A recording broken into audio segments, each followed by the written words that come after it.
I am Joanne Gore, and I am the President and Chief Strategist at Joanne Gore Communications. I'm also the Regional Director for Girls Who Print Canada.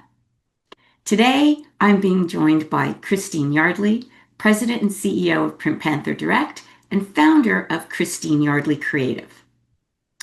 Make Your Move is about ownership, owning your expertise, your ambition, and your next step. In this conversation, we'll explore what it takes to move with purpose and with impact. Welcome, Christine. Hi, Joanne. Thanks for having me. You've already introduced me. So yes, I'm Christine Yardley, and I run Print Panther Direct by day, and I run Christine Creative by night, basically. No sleep for me, but I spend my days basically designing, printing, and trying to innovate, and helping brands turn print into something tactile and unforgettable. So my passion's always been pushing print, and I got involved with embellishment, specialty inks, and dimensional finishes quite a few years ago, one of the early adopters. And recently I was just named Print Leader of the Year, which was an incredible honor. But really what drives me is just moving our print industry forward. Love it. Well, congratulations, Christine. I know you're being very humble. You've won several awards, and we might just get a chance to touch on that a little bit. Let's see. Let's see how the rest of this goes. Okay. What does making your move mean to you at this stage of your career? Wow. I mean, that's a tough one. I mean, really, for me, moving in my career, past or present or future, hasn't really been about changing jobs or changing companies, more changing my mindset, I think, really. And in our industry, in the print industry, everything was kind of based on price and racing to the bottom. And I just kind of, I think, dug back into my roots a little because I was a typesetter by trade. And I wanted to really focus on the creativity and the innovation and trying to be a little different. So for me, it wasn't a change of jobs, it was a change of mindset. And then I invested in embellishment and specialty finishing. And, we wanted to turn print into something that people would want to touch and keep. Oh, I love it. All right. So, can you share a moment when you took action that moved your career forward? Well, I mean, my career has taken so many twists and turns, but the embellishment portion of it, or I think the part we're focusing on more today, was when we invested in embellishment technology, and that's almost 10 years now, which I can't believe, but it's flown by. And it was a new technology, and it was a big risk because nobody really believed in it yet. We didn't have all the findings of tactile and holding a package for 5 seconds and all that. We didn't know any of that. But I believed that print had to evolve beyond just CMYK. And I think once designers and brands actually saw, shine and dimension, and the printed piece suddenly had this, kind of glamorous edge, everything kind of changed. So the decision to actually go into the embellishment market, I think, completely shifted the trajectory of our business, and everything kind of fed into it. So that was the moment we changed when we took that jump. And I think we were the first in Canada to actually have an MGI press.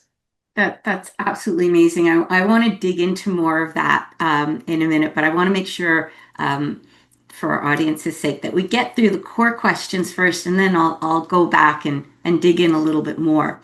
How did you know that it was the right time to make the move? You said yourself it was 10 years ago. It was brand new tech. I don't even know, was it called embellishments back then? I mean, or is this the term that us marketers came up with? And more importantly, how did you bring something so new to market? So, yeah, how did you Well, know it I was the mean, right time? I don't think you ever know anything with total certainty, but I mean, you can read the signals. I mean, print was changing. Everybody was saying, what should you invest in? Large format. There was always something, but I think the digital, arena was so forefront in their faces, and I think that print had an opportunity at that point to maybe be something more tactile, memorable, lasting, and also I think having something that couldn't be altered, because people even back then didn't completely trust the digital arena sort of thing. But I think when you realize that, designers are asking for something, technology is changing, and you have to make a decision on which way to go. And I mean, printing is a very capital heavy investment business to be in. I think sometimes you just have to lean in. No one's going to say, "Hey, this is the right time." It's a guarantee. There's no guarantees. No, absolutely not. Which is perfect segue into the next question, which is what advice would you give women in print who are thinking about their next move? Well, I mean, I like my gut instinct, and if you pay attention to what energizes you, or like what gets you exciting, or inspires you, or whatever word you want to use, and you have an idea that keeps pulling you, and listen to that gut instinct, and I think women are really good at having that intuition, and so many women I talk to are like, I'm not sure if I'm ready yet, I'm not completely ready, well, you don't have to be completely ready, you just have to go for it, and I think that's for most leaders, actually, not women. And you just get going and then you figure things out as you go. And you can't wait for permission or perfect timing. You just have to go with what energizes you, what inspires you, and do your best. And I think Julie said it so well in one of her posts. She said, persistence. Absolutely. Be persistent. Oh, brilliant, brilliant. And nobody knows better than some of us who've been in this industry for quite some time. Okay, so if you were to write your career memoir right now, what would the title be, and who would you ask to write the foreword? Well, it would have to obviously be called Eat, Print, Love, my passion Oof. project. So it would definitely be called April Lab because I think that approach that reflects how I approach my business and my life, my curiosity, my creativity, and my deep love for print. And I'd have to say Martha Stewart because she understands and cares so deeply about craftsmanship and passion, and it never goes out of style, right? And she comes out with I love her words. She'll say, "These are the words I hate," and she'll say, "I hate the word pivot." And I thought, I hate the word pivot. And she says, well, because if you're pivoting, you're going in circles. Just change and get going. And so I would have Martha Stewart do it. I think that is, I would definitely read that. So tell me a little bit about how you came up with Eat, Pray, Love. That's been around for a Print while. love, When did that, sorry, eat, what did I say? Eat, Pray, eat, Love. print love, eat, pray. Yeah, that would be the movie. That would be Julia You'd Roberts. be Julia Roberts. Sorry Yeah. about that. Big faux pas there. But yeah, tell me, how did that come to be and as your passion project and what Well, is I it? wish I had more time to devote to it because I haven't really. But about 7 years ago or 8 years ago, I was in Atlanta at a conference, and actually Deborah Corn interviewed me, and it was the first ever interview I ever did, and I was incredibly nervous. And I had just come up with this. Passion project called Eat Print Love, which I wanted to be able to post some of my ideas. And, I used to love seeing an image and then matching a Pantone number to it and just crazy Um, stuff and very design oriented. But then I also came across templates and ways to work with embellishment that made my life easier. And I wanted to share that somehow. And I didn't think Print Panther was quite the vehicle to do that. And during that interview, Deborah really she said, I love that name, Eat Print Love. I wish I would have thought of it before you.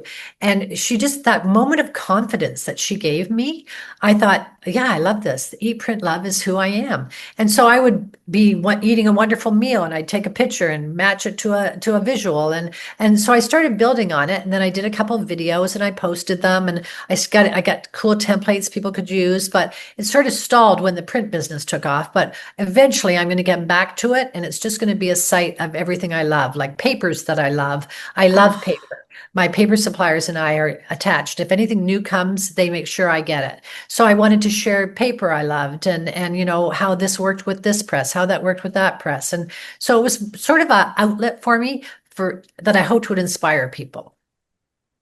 wow. I again, I'm already envisioning that book, and I was like, I can't, like, I see like this huge, like, coffee table book with all these cool embellishments and, everything you do so well. You can take something that is so simple, and I've seen what you've done, and you underestimate yourself. I want to give you a little bit of a boost here because, again, from an awards perspective, dare I ask, how many have awards have you won now? Oh gosh. I, I don't mean See, not to sound humble, but it's how like, many did you win in 2025? oh, probably between FSCA and graphics. 15. I don't know. I mean, That's amazing. Which award to date are you most proud of? well, from a strictly print point of view, with Print Panther Direct, it has to be my designer's guide with the FSCA because we won Best of Show. And the designer's guides was something I did for 5 years. I didn't do one this year. I figured 5 years was, I started it during COVID and it kind of ran its course. But winning Best of Show was a pretty magical moment because the competition was getting really steep and I was really happy we won. But from a personal point of view, obviously it was Print Leader of the Year because I mean, I kind of think of myself as getting ready to retire, not to be leading people. So that was a really humbling thing to have been honored with. And also, it made me question my leadership style, what I needed to improve, what I could still learn, and just I learned a lot just even writing my speech for that because I actually I think that was the first time I ever spoke and actually used my own voice. Oh, I love it. And that's so important, especially for the emerging leaders and emerging talent and bringing it back to Girls Who Print and advice and recommendations for somebody getting up and giving their first speech or awarded that first really cool, confidence booster like Deborah gave you and winning that first award. Um, you mentioned the R word, um, retirement. So, and is that something that you feel will take you completely out of the game, or will that just shift It's how you it's a approach total the shift. industry? Total shift. I mean, I can't see myself ever retiring completely. I've just been in love with the printed page too long. But I think I'd like to just do more of the creative part and now and less of the production part. So just a change maybe of direction, but certainly still doing what I do. And I think it's also taken me this long to figure out what I do well. I mean, and now that I know that a little better, I figure I can, move in different directions and hopefully keep evolving. I don't want to stop. No, I could not even imagine stopping, especially, being this passionate about the industry and creativity and design. And So, if you feel like you still have something to say, and I think I've been that's been reaffirmed in my mind now that what I'm saying has value and I believe in it, and so that's important. And I think and the whole thing that print is alive, right? It's not boring. definitely not today, that's for sure. You also are on the Girls Who Print Canada advisory board. And so tell me a little bit how you feel about that and in general, Girls Who Print Canada, I mean, we're part of this big global organization, which is amazing. We have we face our own industry challenges here in Canada. But tell me what being sort of part of the Girls Who Print Canada movement means to you. Well, I think first of all, everybody that's working with me on this, it's a pretty incredible group of women. When we went to an event last week and I see the picture of us standing there, I was showing it to my friend and she said, "Wow, that looks like a really powerful group of women." And I said, "Yeah, it really is." And it's a serious thing because I think we have to keep moving, women in our industry forward. But it's also a fun thing. It's fun to just be able to, talk to people, have fun, let your hair down a little, and not always be, trying to drive something forward. And I think the momentum that obviously global Girls Who Print has, I think we'll carry that through in Canada because I think Canada has become a very, we've really found our own footing lately. We've had to, Yes, we've had to. which I think is great. Yeah. All Timing's right, perfect. so think about 20-year-old Christine and getting ready to enter the world as a typesetter and as a graphic designer, I would imagine. What would you advise 20-year-old you as a girl who prints? What piece of advice would you give yourself, knowing what you know today? Never don't listen to my gut because I think a few times I didn't and it took me down the wrong path. Always listen to your gut instinct and persistence. I love that word from Julie. I love that. I've adapted that new word in my thinking lately. Persistence, but also I think I was fearless. I was absolutely fearless. I have no idea why. And I've had periods of being fearful. So I would just never be fearful. I would be fearless with nonstop and I wouldn't let anybody make me think otherwise. And I think any human being probably has moments where they allow fear to come in, but I'm over fear. No more fear for me. Ah, I love it. Thank you, Christine. This has been wonderful. Any parting words for those who are tuning in today as part of Print Her Story Month, as part of International Women's Day? What parting words would you care to share? I guess just believe in yourself, believe in each other, and be kind and always do your best. I love it. Thank you, Christine. Okay, thank you.